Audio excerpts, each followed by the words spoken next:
Pronto, tá gravando. Oi, gente.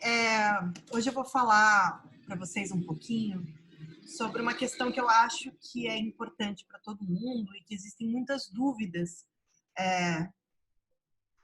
em artistas em geral, não só aqui conosco, mas é algo geral, que é a questão da autogestão da carreira artística. Eu sou produtora, como vocês sabem, trabalho com produção já há mais de 10 anos. E aí, no meu percurso como produtora, eu já produzi teatro, já produzi artes visuais e já produzi música. E recentemente, eu estava produzindo eventos de grande porte na Secretaria Municipal de Cultura, eventos com mais de 100 mil pessoas de público. Então, isso fez com que eu aprendesse algumas coisinhas aí no decorrer do meu caminho como produtora. E daí eu queria passar para vocês algumas dicas para a gente começar a entender. Quando eu falo aqui para gente que a gente precisa se profissionalizar, talvez não fique tão claro sobre o que eu quero dizer, né? Quais são os caminhos, como que eu faço para me profissionalizar, o que exatamente quer dizer se profissionalizar. Então, é isso que eu vou falar para vocês hoje, um pouco sobre o início de uma introdução sobre isso, tá bom? Vou dividir uma tela aqui com vocês. Se vocês tiverem alguma dúvida, se vocês quiserem interromper de alguma forma para falar alguma coisa, vocês me digam, que daí a gente vai explicando e vai falando no decorrer, senão no final a gente abre para perguntas também. Eu creio que não vai se prolongar muito tudo que tem para falar. Tá, só um pouquinho. Eu vou te dar a DM, porque se alguém quiser entrar, daí você libera, tá? Pronto.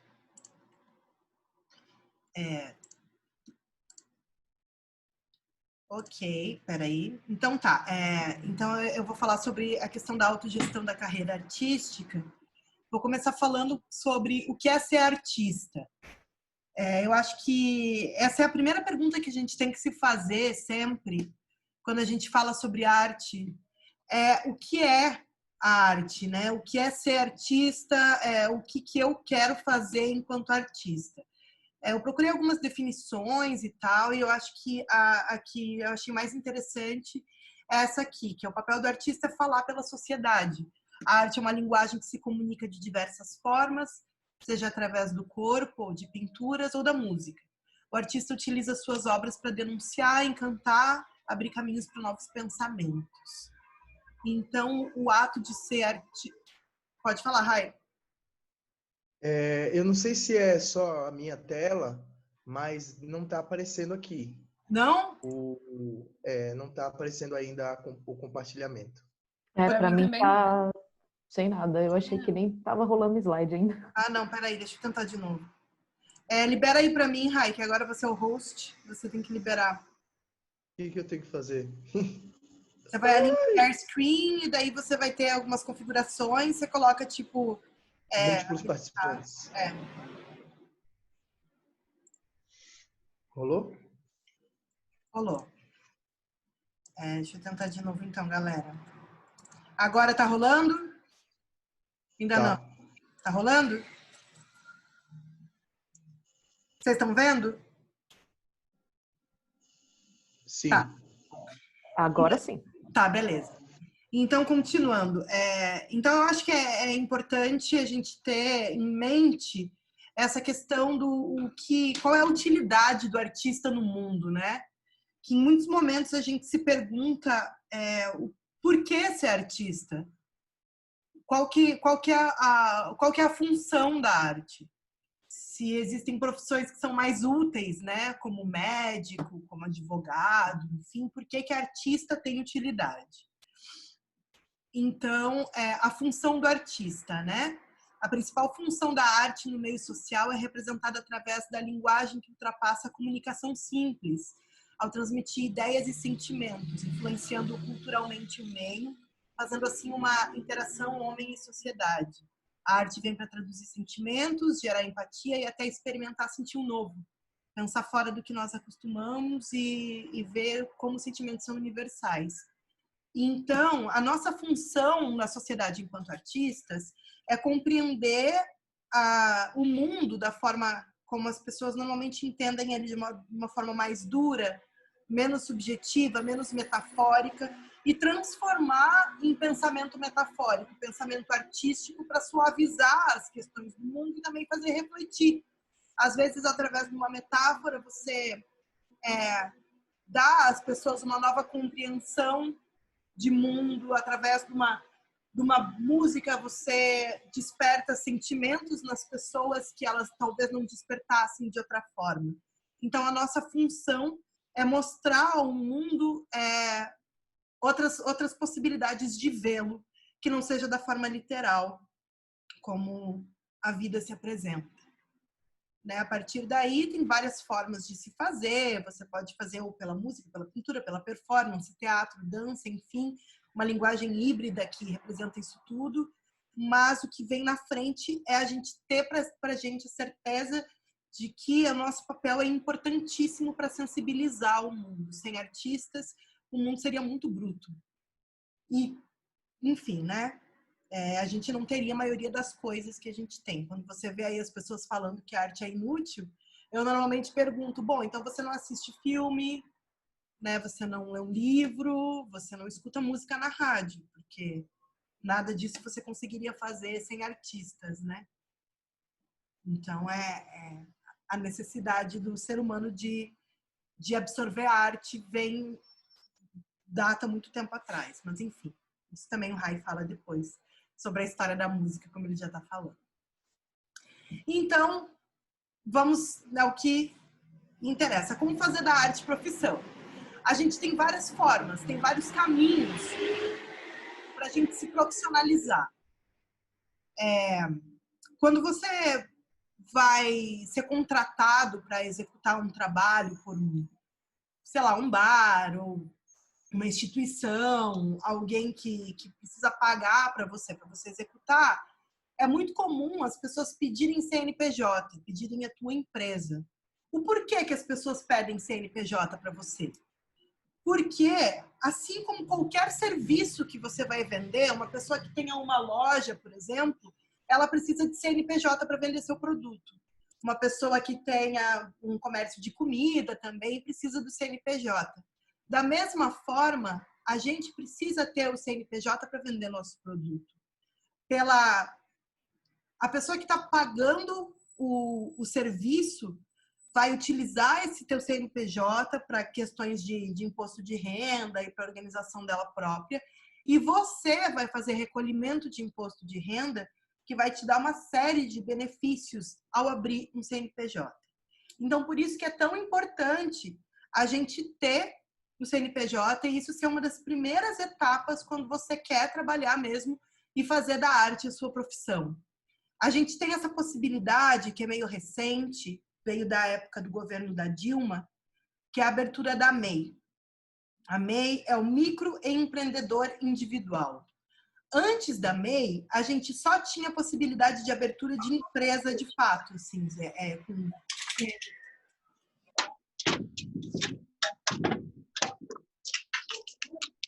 Suzy, você muta o seu microfone, por favor?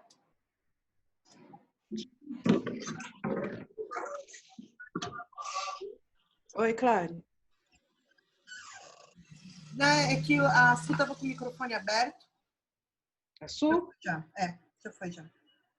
Então, continuando. Tá todo mundo me ouvindo? Eu não tô vendo vocês, então eu não sei como é que tá, porque eu tô com a tela. Estão me ouvindo, né? Alguém fala alguma coisa aí só para saber que tô sendo ouvido? Sim, tô ouvindo. Estamos ouvindo. Tá bom. Eu tô ouvindo também. Beleza. Então, voltando à questão da MEI. Então, antes da criação da MEI, a gente só podia abrir empresa mesmo, que era ME, LTDA, enfim. Que a burocracia é um pouco maior, o custo dela é mais alto. Você precisa ter um contador, você paga um valor por mês e precisa pagar a porcentagem de emissão de nota para ter uma empresa ME.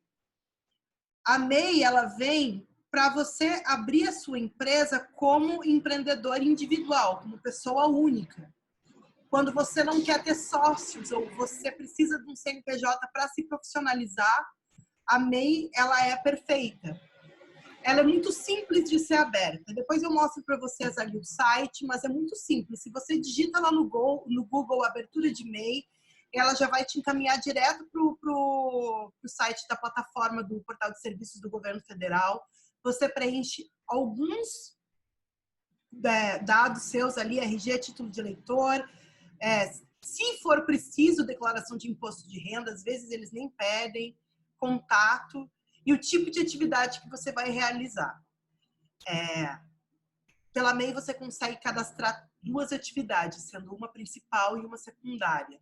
Eu recomendo que vocês pensem em como que vocês conseguem abranger o máximo de possibilidades dentro da possibilidade ali da MEI, entende? Então, por exemplo, ao invés de você colocar que a sua atividade principal é violinista, você coloca produção de música.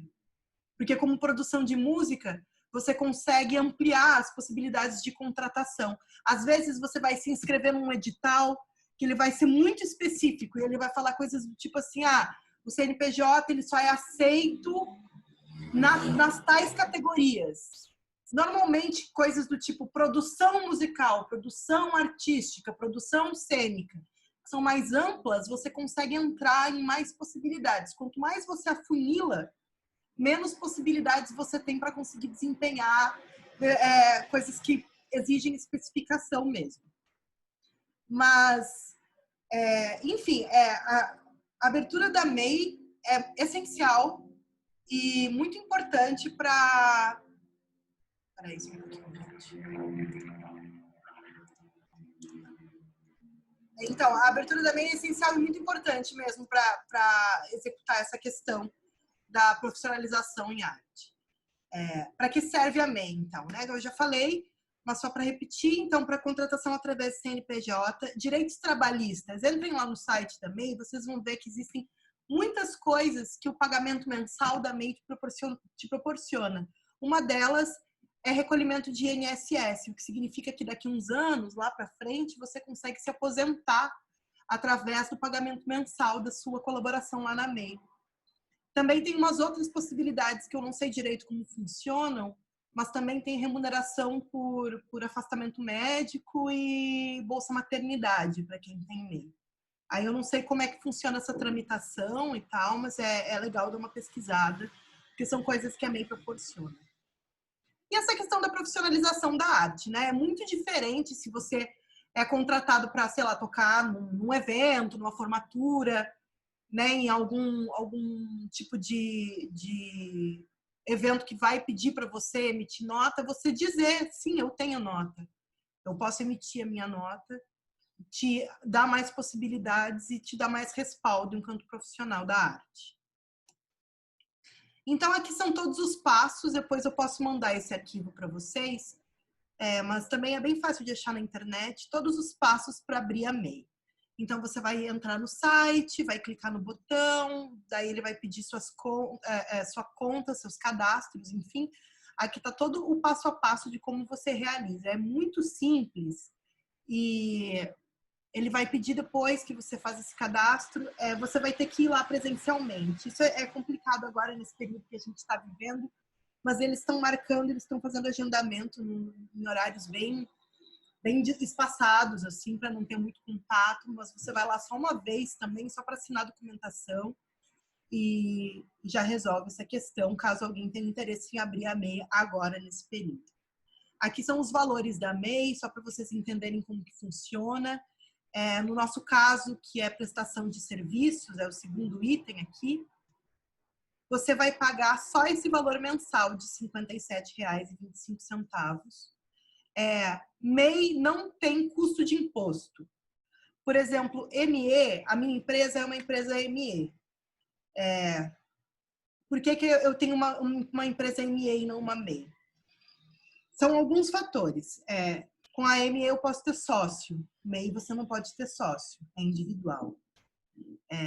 Às vezes, editais de auto, a MEI tem uma arrecadação anual permitida. Se eu não me engano, são 80 mil por ano que você pode arrecadar com uma MEI. se você aprovou algum projeto, um edital, se você está com uma circulação maior dentro né? Você está indo super bem no seu trabalho, está circulando mais do que 80 mil por ano, aí você precisa transicionar a sua MEI para uma ME de fato, que daí a arrecadação já vai aumentar exponencialmente. Eu acho que a ME atualmente está em 1 milhão por ano fiscal, né? Então, por isso que você precisa entender qual é o tipo o que você precisa nesse momento, né? Para início, a MEI é a melhor opção mesmo, assim. Ela é muito simples, é fácil de emitir a nota. Você vai no site, coloca os dados, é facinho, ou se não, eles também fazem com boleto mesmo, aquela nota manual de antigamente mesmo. Essa é a mesma nota que você vai ter lá, um boletim com o nome da tua empresa que você vai escolher, vai preencher seus dados e vai emitir a sua nota. É super simples. Então, como eu estava explicando, a ME você tem que pagar um valor de porcentagem em cima de toda a nota que você emite. Na minha, eu pago 6%, mais o valor do contador, porque eu preciso ter um contador para poder ter uma ME, porque a burocracia é maior, eu preciso declarar imposto de renda, enfim. Então, é um valor mais alto. A MEI, você não paga esse imposto. Então, quando você, por exemplo, se eu sou contratada para um cachê, né, de R$1.000, por exemplo, eu preciso pagar 6% de emissão da nota e normalmente eu separo 4% para o contador. Então, dos R$1.000, R$100 eu preciso dedicar para pagamento de imposto. A MEI não, esses 1.000 são limpos. Você recebe os teus R$1.000, emite a nota e você não vai precisar pagar imposto. Porque quando você paga esses R$57,25 por mês, já está contando os possíveis impostos da tua nota. Sem contar que, como eu falei antes, esse valor ele transforma-se em aposentadoria depois de anos de contribuição. Ele entra como contribuição para o INSS. Então, enfim, é só um apanhado para vocês entenderem da importância mesmo de abrir uma empresa e ter uma MEI para que vocês possam executar mais trabalhos lá para frente. Então tá, agora eu vou falar para vocês a diferença do currículo e do portfólio. Essa semana eu pedi para alguns os currículos e eu entendi que houveram algumas dificuldades aí na compreensão do que é um currículo e como que se faz um currículo. Vocês vão se deparar com situações onde as pessoas vão pedir para vocês um currículo artístico, vão pedir uma mini bio ou vão pedir um portfólio. E essas três coisas são coisas diferentes. Então, o portfólio, ele é uma espécie de currículo visual. O portfólio vai ter basicamente fotos, imagens de flyer. Aí depende do tipo de trabalho que você desenvolve. Se você tem um trabalho voltado para a internet, você pode colocar exemplos né? Tipo, por exemplo, a Flávia, que trabalha com mídias sociais, ela pode colocar, se ela for fazer um portfólio relacionado às mídias sociais, ela pode colocar exemplos de postagens que ela faz. Ou se você tem eventos no Facebook que você, né, participou e tal, você pode colocar um print do teu evento no portfólio. Você coloca fotos, você coloca, enfim, o portfólio é o currículo imagético. O currículo é a organização das coisas, das suas experiências de trabalho. No seu currículo artístico, suas experiências também serão importantes, mas serão acompanhadas de informações sobre suas habilidades, características pessoais e formação. O portfólio não precisa necessariamente constar as suas experiências escritas de trabalho, porque você vai estar falando isso em forma de imagem. O currículo é tudo descritivo. Você vai colocar lá quando que você começou, onde que você se formou, as suas principais experiências de trabalho, o tipo de trabalho que você executa, quais são as suas principais habilidades. Aí existem tipos e tipos de currículo. Existem currículos mais formais, onde você não tem espaço para falar em primeira pessoa ou de uma forma mais artística e descompromissada, que são só informações em tópicos. E existem currículos onde você tem mais possibilidade de fazer um texto falando sobre si mesmo. E aí você consegue entender o tipo de texto que você vai desenvolver a partir disso. Então, o que colocar em um currículo artístico? Esse é um modelinho básico de currículo artístico corrido. Normalmente a gente usa esse modelo, mas ele não é necessariamente obrigatório a ser assim. Eu tenho 1 minuto para acabar essa reunião, então eu acho que eu vou fechar e abrir uma nova. Aí a gente já continua, pode ser? Pode, acho melhor, porque aí você já entra no próximo vídeo falando sobre o currículo artístico, Tá bom, tá bom? beleza. Fecha aí para nós então, Rai, por favor. Fechei, ó, entrem rápido, viu? Vai.